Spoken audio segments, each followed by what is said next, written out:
fucking hot in here, bro. You're training on prep versus when you're in the off season, what you training different well? No, it stays exactly the same. So turn this off so you can hear me.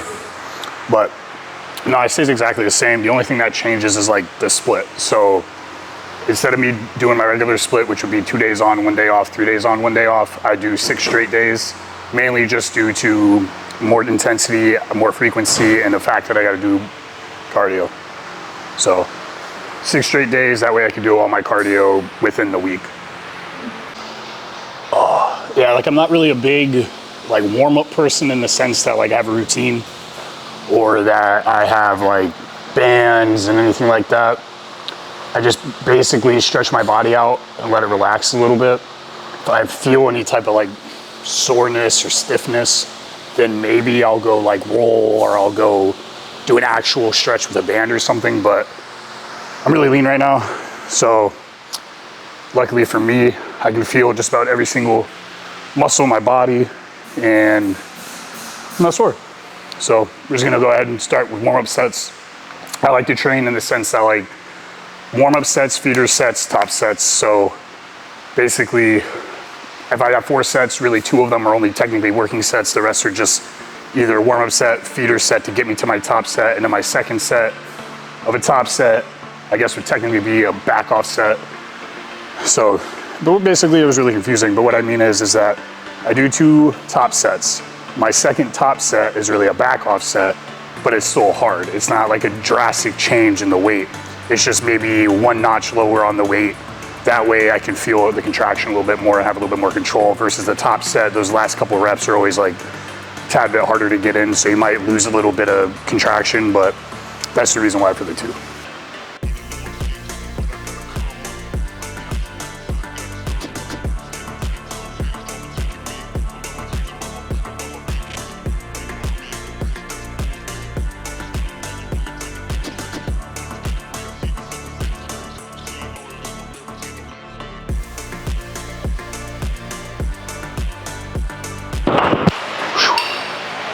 Ooh, that was nice.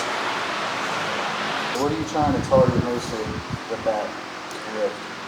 Honestly, like any type of pull down movement, if you're doing it in front of your body, is really gonna help with the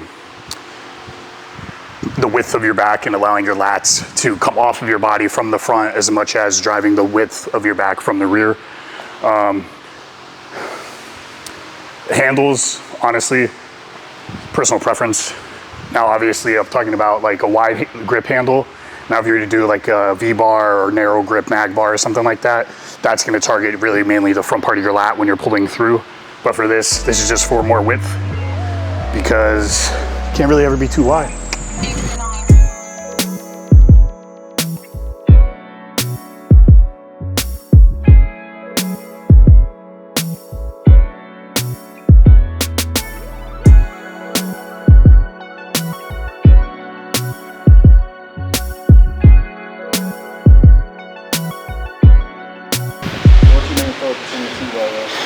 The whole motherfucking back. Whole back? The whole back. You trying to really squeeze at the center or? Full stretch, even almost like hyperextended stretch, like really get that stretch at the bottom and then just bringing everything together and just squeezing that whole back.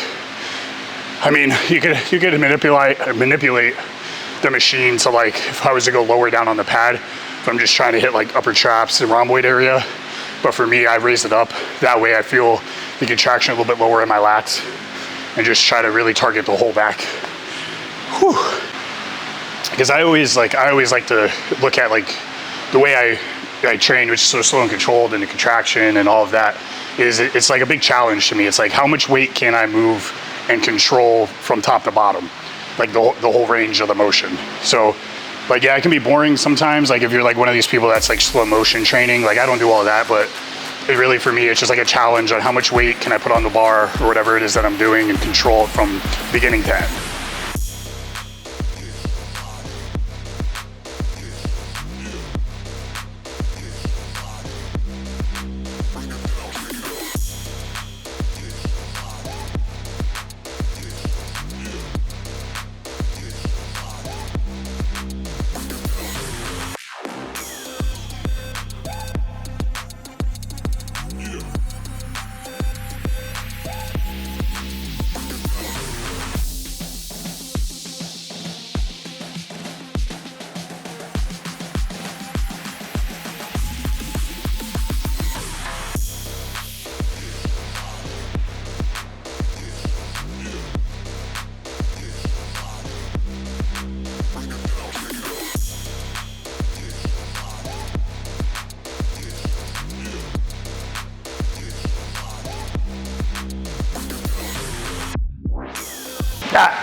Woo.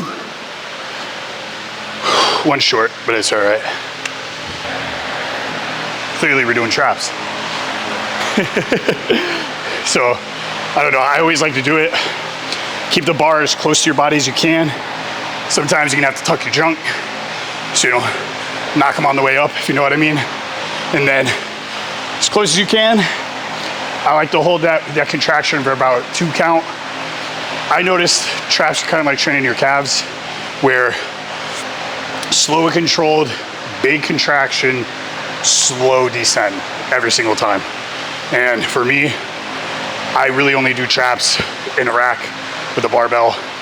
Sometimes, like at some gyms, they have like that the RDL machine where you hold onto the handles. That one's really good to get into, to be able to do your traps like that. But for me, I like to just stick to the basics, which is barbell.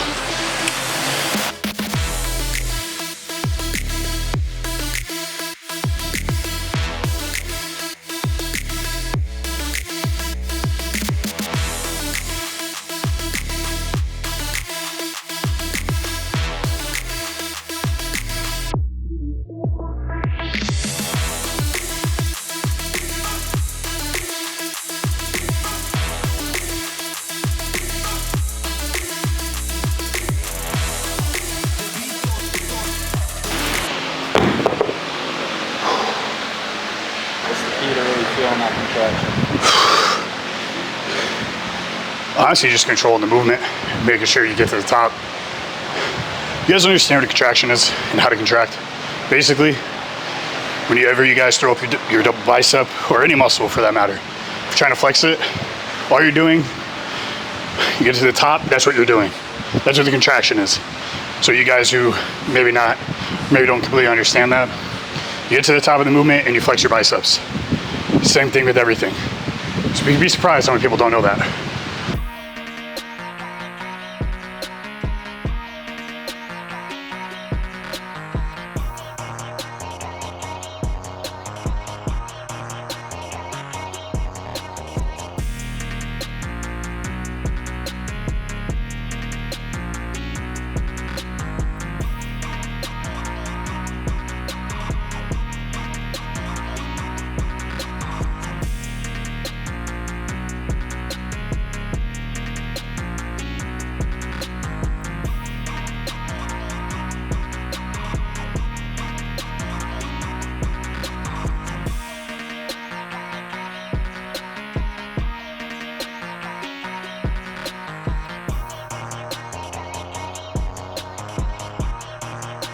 All right, guys, just finished up that back and bicep day. And next on my list of things to take is gonna be the serum creatine. Now, everybody likes to take the creatine maybe a little different. I like to take my creatine post-workout. Reason being is after you train, you basically just emptied your gas tank. So your glycogen storage is completely empty.